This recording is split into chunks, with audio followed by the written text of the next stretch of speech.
আমি আহমেদ সফার একটা কথা দিয়েই উল্লেখ করতে চাই যে আমাদের জাতির সংকট তিনটা। এক হচ্ছে আমাদের কোনো ইতিহাস নাই, আমাদের কোনো লক্ষ্য উদ্দেশ্য নাই, এবং আমাদের কোনো রেনেসাঁ নেই, পুনর্জাগরণ নাই। তো এই কথাগুলি এত ধ্রুব সত্য। দেখুন, ইতিহাসের প্রবাহে 50 বছর পরে কিন্তু প্রকৃত ইতিহাস বের হয়ে আসে। কিন্তু আমাদের কিন্তু প্রকৃত ইতিহাস যে কি সেটা নিয়ে আজকে ডিবেট, মানে খুবই দুর্ভাগ্যজনক একটা বিষয় যে 54 বছর পরে আমরা এমন কিছু বিষয় নিয়ে আলোচনা করছি। এটা জাতি হিসাবে আমাদের বুদ্ধিবৃত্তের যে দৈন্যতা, সেটাই কিন্তু রিফ্লেকশন করে। ব্রিগেডিয়ার শামীম কামাল, এটা কি আপনি যেটা বলছেন, ইতিহাস তো আছে, কিন্তু ইতিহাস না না দেখার না না, দৃষ্টি ইতিহাস ভিন্ন নাই। হওয়ার কারণেই ঘটনা ঘটছে। আপনি 500 গবেষণা বছর লব্ধ। আগে বা 50 বছর আগে যেটা ঘটেছে সেইটা তো আছে, আপনার মেমরিতে আছে, কিন্তু আপনি যখন রিপ্রোডিউস করছেন এক একজন এক একভাবে করছে। আপনি যে ইতিহাস নাই বিষয়টা কিন্তু তা না, ইতিহাস আছে, এটা তো আপনি কনস্ট্যান্ট একটা জিনিস, এটা আছে, কিন্তু আপনি যখন রিপ্রোডিউস করছেন থ্রু ইয়োর মানে ন্যারেটিভ, সেটা ডিফারেন্ট। ইতিহাস নেই আমি সেটা আবার একটু আমি আমি আমি কথা টেরিবল জেনারেলাইজেশন, সেটা যেই বলুক আমার মনে হয়, মানে আহমেদ সফা বলুক আমি বা আরেকজন বলুক, এটা তো খুব টেরিবল জেনারেলাইজেশন যে আপনার ইতিহাস নাই। আমি ইতিহাস না থাকলে রেইটোরেট আমি আপনি করছি। আজকে এখানে আসলাম কি করে? আমি জি, রেইটোরেট করছি। জি, আসলে থ্যাংক ইউ। বাংলাদেশের কোনো ইতিহাস নাই।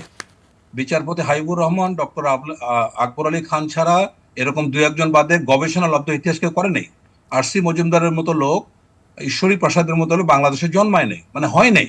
এখানে যেটা হয়েছে, ওই কে করিম বা আব্দুর রহিমের লেখা যে ইতিহাস, এটা পাঠ্যপুস্তক, এটা কিন্তু গবেষণা লব্ধ ইতিহাস নয়। সুতরাং এই কথাটা আমি আবার বলছি, আসলে আমাদের ইতিহাসের দৈন্যতা রয়েছে, কোনো সন্দেহ নাই। নাহলে 54 বছর পরে কেন আজকে, মানে কতজন শহীদ হয়েছে, কতজন ধর্ষিত হয়েছে, একাত্তরের ভূমিকা কি, এটা নিয়ে কেন প্রশ্ন আসছে? এটা কি মানে খুবই দুর্ভাগ্যজনক নয়? এবং ওই যে ইতিহাসের যে স্বাভাবিক ধারা, আমি ইতিহাসের ছাত্র ওই কথা থেকে বলছি যে 50 বছরে পৃথিবীর যে কোনো জায়গার ইতিহাস দেখেন, তারা একটা সঠিক জায়গায় এসে পৌঁছতে পেরেছে। আমরা 54 বছরে পারিনি। আবার একটা কথা দেখুন, চাইনিজ একটা প্রভাব আছে। যারা মানে অন্যকে দোষারোপ করে তারা কোনোদিন গন্তব্যে পৌঁছাতে পারে না। যারা নিজেদের দোষারোপ করে তারা মাঝামাঝি পৌঁছাতে পারে। জি, আর যারা কাউকেই দোষারোপ করে তারাই শুধু গন্তব্যে ট্রু। পৌঁছাতে পারে। আমরা আমাদের যে ধারা, পলিটিক্যাল যে ধারা, এটা আমরা শুধুমাত্র অন্যকে দোষারোপ করে চলে আসছি, এবং তার কারণে আমরা কখনোই আগাতে পারছি না। সো আজকে প্রধান উপদেষ্টা ভাষণে যেটা বলেছেন, এটা কিন্তু একটা সেগমেন্ট, এটা একেবারে মানে দেখুন, গত এই আপনার 1 মাসের মধ্যে 2জন প্রার্থীকে আপনার আক্রমণ করা হলো। আমরা শুনছি আরো হিট লিস্টে অনেক কিছু আছে। আমাদের একটা সুষ্ঠু নির্বাচন হওয়া দরকার। গণতন্ত্রের যে বেহাল অবস্থা, বাংলাদেশেরই গণতন্ত্রটাকে ছদ্ম গণতন্ত্র বলা হয়। সংজ্ঞা অনুযায়ী ছদ্ম গণতন্ত্র সেটা, যে সরকার বলবে গণতন্ত্র আছে কিন্তু ভোটাধিকার বলে কিছু থাকবে না। পাকিস্তানের গণতন্ত্র, মিয়ানমারের গণতন্ত্র, উগান্ডার গণতন্ত্র সেম, এটা বাংলাদেশের একটা আরেক ধরনের ক্যাটাগরি। সো এই যে একটা বিপ্লব হলো, এবং দেখুন গণতন্ত্রটা বাংলাদেশে একটা তৈলাক্ত বাঁশের মতো, একবার ওঠে একবার নামে, একবার ওঠে একবার নামে। এবং 24-এর এই জুলাইতে এসে আমরা একেবারে গ্রাউন্ড জুড়ে চলে গেলাম। আপনি দেখুন, 10-12 বছর পর পর যে রাজনৈতিক দলগুলো ক্ষমতায় আসছে, তারা ভূমিধস বিজয় নিয়ে আসছে, আর যখন যাচ্ছে তখন ঝাঁটা পেটা অপমানিত হয়ে যাচ্ছে। এই ঘটনাগুলিকে আপনি কি দেখতে পাচ্ছেন যে কোনো পরিবর্তন আসছে? সামনে এই যে তিনটা যে বড় এজেন্ডা ছিল গভর্নমেন্টের, সংস্কার, বিচার এবং নির্বাচন, কি হলো আমাকে বলেন? একটা কথা খুবই স্পষ্ট, সেই অলিগার্কি ফিরতে যাচ্ছে, কোনো সন্দেহ নাই। আমরা পুরানা বন্দোবস্তেই ফিরছি। আবার 10 বছর পরে আবার একটা ভয়ানক বিপ্লবের জন্য প্রস্তুতি নিতে হবে। এইটাই জাতির নিয়তি। আজকে কি সংস্কারটা হলো, কি বিচার হলো, এবং একটা সুষ্ঠু যে নির্বাচন হবে, এই নির্বাচনের জন্য সরকার তো দ্বিচারিতা করছে। আজকে যত মানুষের এই অস্বীকার করতে পারেন, বাংলাদেশে 25 থেকে 30% লোক হচ্ছে আওয়ামী লীগের সাপোর্টার।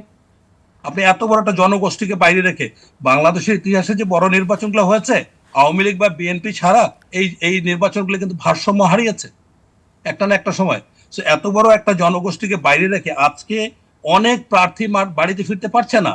ইউনিয়ন লেভেলে ইউনিয়ন চেয়ারম্যান বলেন, মেম্বার বলেন, এমনকি যার টাকা আছে সেই আওয়ামী লীগের ঘরে মানে আজকে থাকতে পারছে না। এই গত সপ্তাহে পর্যন্ত মামলা হচ্ছে, একবার রেবেল হ্যান্ড, একবার ডেবেল হ্যান্ড। ওই একই এই একই অ্যান্টিবায়োটিক দিয়ে আর কতদিন চলবে? মানুষ, আমি সত্যি কথা বলছি, গ্রাসরুট লেভেলে মানুষ ভীষণ ভাবে এখন ভীত বা আতঙ্কিত। যেদিকে যাচ্ছে সেদিকে ওই মামলা। এই মামলাগুলি কে করেছে? বিএনপি করেছে। বিএনপির খেসারত দিতে হবে, সামনে হোক, সামনে নির্বাচন, স্থানীয় সরকার নির্বাচন হোক, বিএনপি এর প্রচন্ড ভাবে খেসারত দিতে হবে। আর আজকে 71-এ আমরা, 71-এ কে কি রোল করেছে আমরা সবাই জানি। এই মীমাংসিত ঐতিহাসিক বিষয়গুলি নিয়ে ডিবেট করা আজকে জাতির জন্য ভীষণ দুর্ভাগ্যজনক একটা পর্যায়ে। আমরা আসলে কোনোদিনে আগাতে পারবো না। আপনি দেখুন কি বিষয় নিয়ে আমরা আলোচনা করছি, এটা কি আমাদের কোনো মানে মানে ঐতিহাসিক সততা বলে একটা কথা আছে, মোরাল বলে একটা কথা আছে, এগুলো তো আমরা ধারে কাছে নাই। আমরা এখন আছি কিভাবে সামনে নির্বাচনটা হবে, কে ক্ষমতায় যাবে, যে কোনো ভাবে হোক, যে কোনো শর্তে। এই যে আপনার জামাতে ইসলাম এখন মেজর আক্তার সাহেবকে নিয়ে আর এক বিতর্ক। সো এখানে ব্যাপারে অনেক ছোট ছোট দল তাদের দল বিলুপ্ত করে একটা এমপিশিপের জন্য জোটে যাচ্ছে। যোগদান করছে। আপনি কি বলেন? মানে এখানে এখন ক্ষমতায় যাওয়া এমপি হওয়ার হলো একমাত্র কারণ। এইটা যদি কোনো জাতির উদ্দেশ্য হয়, কোনো রাজনৈতিক দলের, তাহলে তারা কখনোই উঠতে পারবে ওই বানরের তৈলাক্ত বাঁশের মতো। জি। তাহলে বাংলাদেশের গণতন্ত্রটা হচ্ছে একটা বাঁশ, এবং আমরা রাজনৈতিক দলগুলি ওই বানরের মতো আচরণে করছি। এইটা হচ্ছে এই জাতির জন্য দুর্ভাগ্য। এবং আমার মনে হয় যে আরো সামনে বড় ধরনের ঘটনা ঘটবে। কেননা আওয়ামী লীগের পতনের পরে বা তারা যে বিভিন্ন ধরনের ভূমিকা রাখবে, এই ভূমিকাটা তো পজিটিভ নয়। নির্বাচন সুষ্ঠুভাবে হোক এটা চাইবে না আওয়ামী লীগ।